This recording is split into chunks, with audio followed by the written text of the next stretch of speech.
Lona lifikile lithimba letindzaba SABC kubonakele abantu baqhamuka eSwatini bangena kuleli.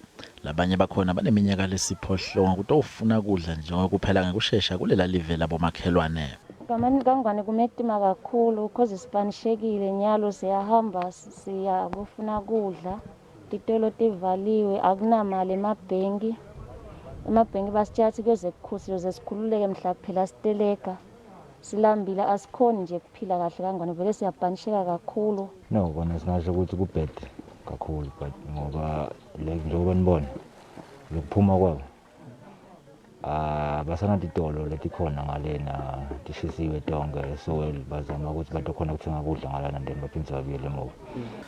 Uhulumende waseSwatini uyiphikile imibiko yekushona kwabantu nekuthi umtsetfo sewuniketwe umbutho wetekuvikela kepha takhamuti tithi sekushone bantfu labangetulu kwama-50 kwalimala labangemakhulu.